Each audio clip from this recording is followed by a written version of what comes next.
ماں باپ جو ہوتے ہیں نا، ماں باپ وہ انسان کا نا سب سے قیمتی اثاثہ ہوتے ہیں. یعنی ماں باپ کی زندگی میں انسان نا کچھ بے پرواہ بھی ہو تو گزارا ہو جاتا ہے، کچھ فکروں سے وہ آزاد ہوتا ہے.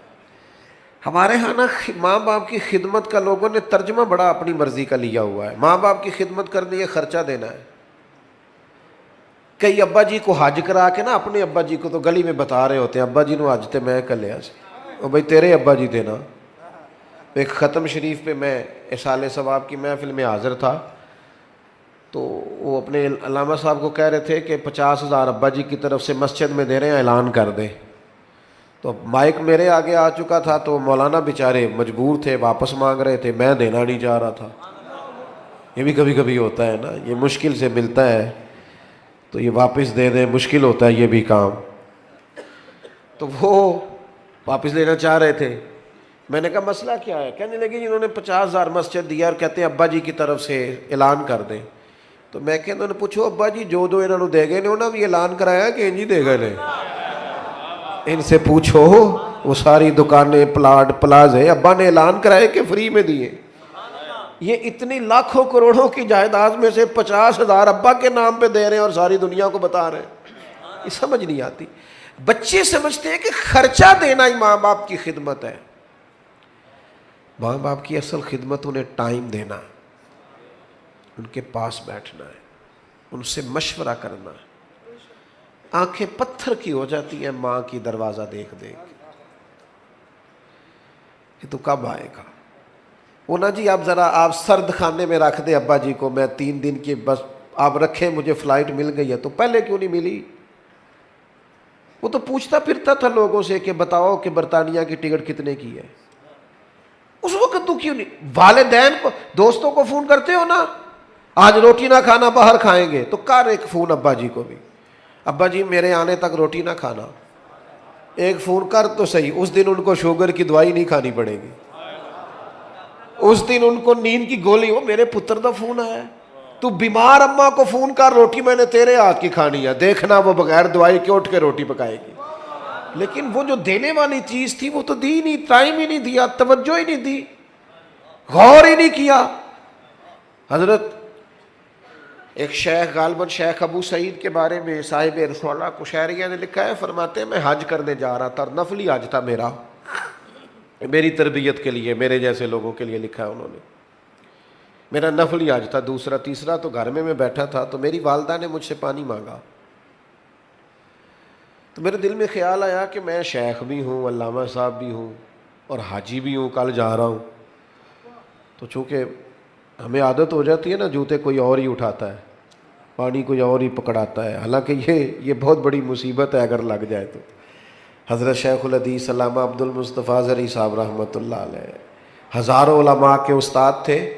تو کبھی گفتگو کرتے تھے تو کہتے تھے میرے ساتھ ہزاروں لوگ وابستہ ہیں، پر شکر ہے میں اپنا جوتا خود ہی اٹھا لیتا ہوں، میں اس مشقت کا شکار نہیں ہوں، اس تکلیف میں نہیں آیا کہ میرا پروٹوکول بنتا ہے. تو شیخ فرماتے ہیں کہ میرے دل میں خیال ہے میں تو حج پہ جا رہا ہوں اور پھر میرا اعزاز بھی ہے، تو پانی چھوٹا بھائی بھی پلا دے گا تو حرج کیا؟ میں نے چھوٹے سے کہا او بھائی اماں کو پانی دینا. اٹھا، اس نے پیالہ اٹھایا اور مٹکے سے پانی ڈال کے والدہ کو پیش کیا. تو کہتے ہیں میرے دل میں خیال آیا یار سینکڑوں میل پہ حج کرنے جانا تیرے لیے آسان ہے، اور 2 قدم پہ اٹھ کے اماں کو پانی پلانا مشکل ہے. اس کا معنی کیا ہے؟ اس کا مطلب کیا ہے کہ لوگ حاجی کہیں گے، نعرے لگائیں گے، کچھ نہ کچھ. افتؤمنون ببعض الکتاب وتکفرون ببعض، کتاب کے بعض حصے پر ایمان لاتے ہو، بعض سے کفر کرتے ہو. اپنی من چاہا دین، یعنی یہ مسئلہ سارے مردوں کو یاد ہے کہ 4 شادیاں کرنا جائز ہے، تو بھئی دین میں اور بھی تو کئی چیزیں جائز ہیں، وہ کیوں نہیں یاد کی ہوئی؟ یہ سب نے یاد اپنی مرضی کی چیزیں اخذ کی ہیں. تو میرے عزیز شیخ فرماتے ہیں میں نے حج کا ارادہ ملتوی کیا، اور میں نے سوچا 1 سال پورا ماں کی خدمت کروں گا اور اگلے سال حج کرنے جاؤں گا، کیونکہ میرا نفل حج ہے. تھوڑا سا چیزوں پر غور کریں. پہلے تو ہمیں بچوں کو کہنا پڑتا تھا نا موبائل کم چلائیں، اب بچے کہتے ہیں کہ ابا جی سے کہیں کہ جب گھر آئیں تو تھوڑی دیر موبائل تو بند کیا کریں. کو ہم نے بھی اپنی دل کی بات کرنی ہوتی ہے. گھر والی کہہ رہی ہوتی ہے 2 منٹ اسے چھوڑو, ہم تو ٹائم ہی نہیں دیتے. ماں باپ کو وقت دیں. اور آخری گزارش یہ کرنی ہے, جب وہ دنیا سے رخصت ہو جائے تو پھر بھی وہ ماں باپ ہیں. 12 حق اعلیٰ حضرت بریلوی نے لکھے ہیں والدین کے وصال کے بعد جو اولاد کے ذمے ہوتے ہیں. تجہیز و تکفین ہے, جنازہ ہے, تدفین ہے, جنازہ ہے. پھر اگر ان کے ذمے قرض ہے تو کوشش کرے اولاد, اگر ہمت کرے تو قرض ادا کرے, ان کے لیے روز دعائے بخشش کرے, ان کے دوستوں سے رشتہ داروں سے اچھا سلوک کرے. اور یہاں تک لکھا ہے امام سیوطی نے کہ کوئی ایسا کام نہ کرے جسے دیکھ کے لوگ دنیا سے گئے ہوئے والدین کو بھی باتیں کریں. وہ تھوڑا اپنے لہجوں پر, عملوں پر غور کرے کہ میری وجہ سے کہیں میرے قبیلے کو, میرے والدین کو کوئی شخص بات نہ کرے.